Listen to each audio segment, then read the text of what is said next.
ta vitesse à laquelle elles montent les bulles. Ça te dit si ta cuite elle est épaisse ou pas.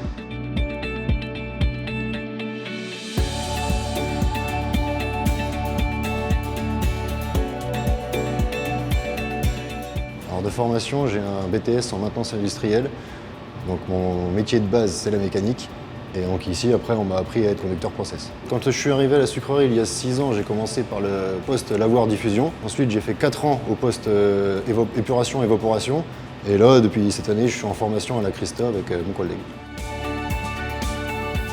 Alors, en campagne, je suis conducteur Christa, donc c'est vraiment la dernière étape de la sucrerie. Donc on part du sirop qui a été fabriqué à l'évapo et on le transforme en sucre.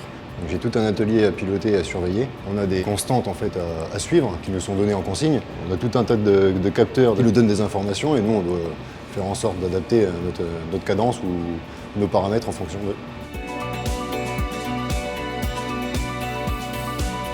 Alors en intercampagne, je suis mécanicien. Donc, quand l'usine ne tourne pas, on doit vérifier toutes les machines qui ont tourné 24 heures sur 24 pendant la campagne, pendant à peu près 4 mois. Donc automatiquement il y a l'usure. On démonte toutes les machines pour vérifier qu'elles sont soit en état, soit les remettre en état. L'intercampagne, c'est plus un travail manuel qui se fait plus en extérieur ou à l'atelier. Et vraiment, le travail de campagne, c'est derrière un PC, donc c'est plus de la surveillance, de la concentration. Le fait d'avoir déjà 2 métiers différents, ça évite de rester dans la monotonie. Parce qu'en campagne, c'est un rythme plus soutenu. On change d'horaire tous les 2 jours, on fait 2 matins, 2 après-midi, 2 nuits de repos pendant 4 mois. Et en intercampagne, par contre, du coup, pour rattraper, pour récupérer nos heures, on travaille sur 4 jours. Ce qui nous permet d'avoir plus de temps pour notre vie de famille. C'est principalement un travail d'équipe, ça permet d'avoir un point de vue différent, c'est toujours mieux, puis comme on dit, 2 cerveaux valent mieux qu'un, donc si on bute sur un problème, peut-être que notre collègue trouvera notre place, donc c'est toujours mieux de travailler à 2, mais on est amené parfois à travailler en autonomie.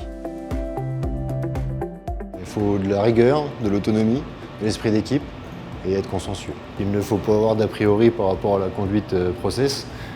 Dans tous les cas, on est bien accompagné et bien formé au poste et que ça se fait très bien.